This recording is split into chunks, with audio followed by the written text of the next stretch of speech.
tu vas voir, ça va marcher. Et ça marche. Pourquoi est-ce qu'on changerait? Au fil du temps, les artistes labellisés AB font des apparitions de plus en plus récurrentes dans le Club Dorothée. Comédiens dans les sitcoms, ils deviennent également des chanteurs à succès et profitent des audiences incroyables de l'émission pour promouvoir leurs CD, concerts et tournées. C'est un amour de vacances, une histoire sans lendemain, mais à laquelle on repense, les yeux pleins de chagrin, avec la même impuissance face au temps assassin, dont l'indolence rend orphelin. Parce que sans toi,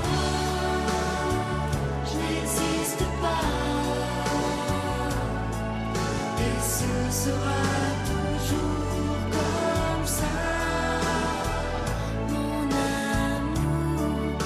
Les acteurs étaient extrêmement populaires et les jeunes, c'était eux qui voulaient voir. Donc en fait, oui, il y avait de la promo de ses propres émissions, mais en fait, c'était aussi ce que voulait le public. J'ai une meilleure idée pour relancer le roulement. Un truc comme ça. C'était assez pratique parce que les acteurs tournaient dans le studio d'à côté, donc ils venaient pour faire leur interview, ils repartaient. Comme ça, on ne s'emmerdait pas avec les agents, les rendez-vous, tout le monde était là. Donc c'était très facile. Dans les émissions du Club Dorothée, on faisait la promotion des chanteurs qui étaient produits par AB Productions, des concerts de Dorothée produits évidemment par AB Productions.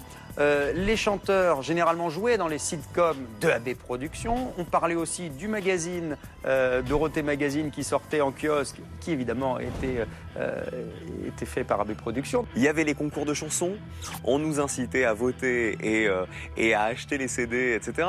C'était une machine hyper bien huilée. Et le 20 septembre, un single? 2 titres, mais ça, on ne sait pas avec quel titre, car c'est les copains qui vont choisir avec le grand jeu, j'espère. Vous le savez, est-ce que cette chanson vous a plu?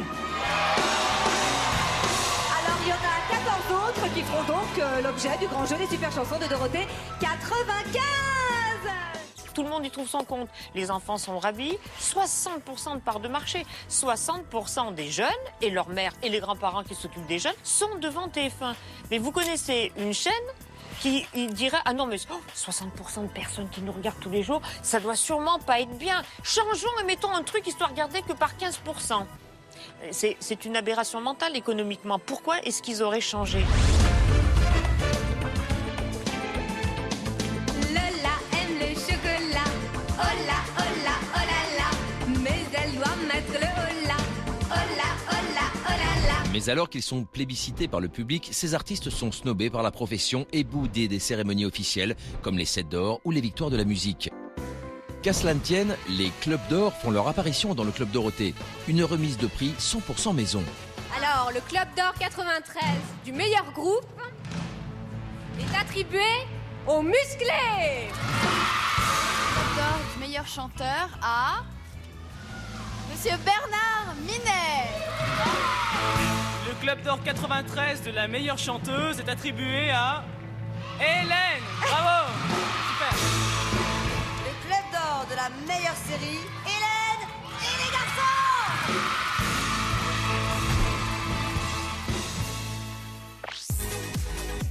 Émissions en plateau, à l'extérieur, en France ou à l'étranger, avec ou sans public, variété, jeux, le Club Dorothée se réinvente continuellement au fil de ses 10 années d'existence.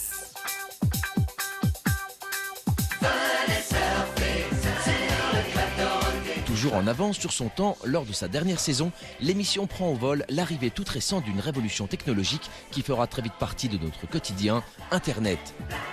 L'émission prend un tournant web et devient pour ses émissions quotidiennes le Cyberclub Dorothée. Je n'y connaissais rien. Et avec rien, on n'y comprenait rien de ce qu'on demandait de faire. Tous les termes, les machins, méga, on ne comprenait rien toutes les deux. C'était épouvantable. Oui, me voilà. Ça va? Oula, je ne sais plus trop où je suis. Ah oui, je suis là pour le cadeau, allons-y. S'il te plaît. Les téléspectateurs connaissaient mieux que nous et donc on passait vraiment pour de nuls. Allô, Yann, te voilà. Youhou. Me voici, c'est pour un bon numéro, j'arrive tout de suite. Hop, hop, hop, hop, hop, hop, hop, hop, hop, et zou. Bon anniversaire! Vive Mais c'est pas mon anniversaire. Bah non, mais nous aussi on t'a préparé une petite surprise parce que Alors c'est nos 10 ça, ans. Du Club Dorothée. On a tous un cœur très très gros. Voilà. Nous sommes le 30 août 1997. Toute l'équipe est réunie pour fêter les 10 ans du Club Dorothée. Mais cet anniversaire a un goût bien amer puisqu'il marque également l'arrêt définitif de l'émission. On devait la faire en direct. Et on s'est un petit peu ravisé à la dernière minute parce qu'on s'est tous dit qu'on n'allait peut-être pas tenir le choc parce que c'était quand même assez émouvant. Et je crois qu'on a bien fait parce qu'effectivement, même en l'enregistrant dans les conditions du direct, ça a été difficile. Et c'est une grande famille qui, au bout de 10 ans, comme ça, a explosé en vol. Et comme on avait tout le temps la tête dans le guidon, on ne s'est pas aperçu que c'était la fin. Et puis un jour, pouf, la porte était fermée. On a tapé la tête dedans et on nous a dit, voilà, c'est fini. C'est vrai que c'est une espèce de choc émotionnel quand même. Enfin, en ce qui me concerne, je pense que les autres aussi. Il y avait un mélange d'émotions, de tristesse, tout s'arrête quoi. Toute l'équipe est arrivée devant les caméras au grand complet, c'était plein de nostalgie, c'était lourd d'émotions. Mais on savait qu'une porte se fermait, que c'était... Ouais, c'était dur. C'était dur, mais on avait vécu tellement 10 ans fabuleux que... C'est un grand moment. Dorothée interprète pour l'occasion sa chanson « Un jour on se retrouvera ».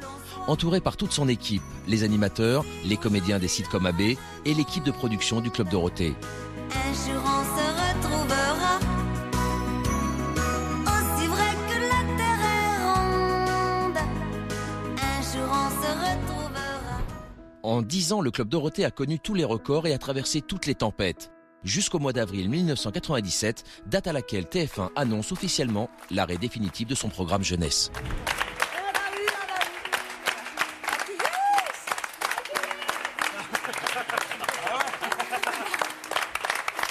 Le jour de l'honneur, c'était ici d'ailleurs, je pense. Sachant que c'était la fin, on n'a pas pu s'empêcher de verser une larme, de verser beaucoup de larmes même.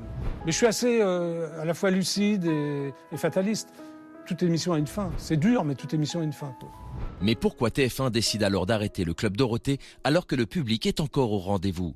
La chaîne a-t-elle finalement cédé à la pression des critiques ou y a-t-il des raisons plus sombres et secrètes?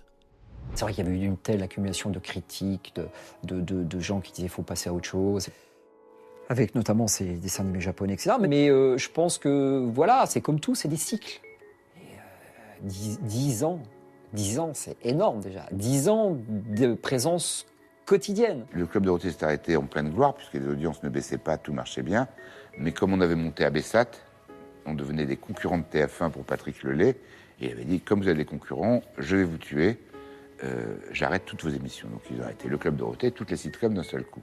Après, on habille, on dit « Ah oui, mais les audiences commencent à baisser. Ah oui, mais c'est pour pas dire que c'est une question de fric. Point barre. » Nous avons passé 10 ans ensemble, 10 ans de folie, comme vous l'avez vu, 10 ans de grands moments, d'intenses émotions, de grandes rencontres, de grandes aventures, de grands voyages et surtout toujours de grandes folies. Je ne l'ai pas du tout vécu comme quelque chose de douloureux, du tout. Parce que ça faisait 10 ans. Peut-être que les gens des sitcoms, ce sont des aventures qui ont été beaucoup plus rapides. Peut-être que ça a été beaucoup plus choquant pour eux. Mais pas pour nous, non. C'est un cycle. 87, 97, c'était un cycle. Il n'aurait pas fallu qu'on fasse l'année en plus. Effectivement, quand on est dans la caméra, il y a une espèce de drogue comme ça. Mais je pense que maintenant, avec le recul, je pense que c'est bien qu'on soit arrêté en 97. 10 ans, c'est bien, quoi. Après, je pense qu'on aurait tourné en rond, ça aurait été... C'était plus comme avant, quoi.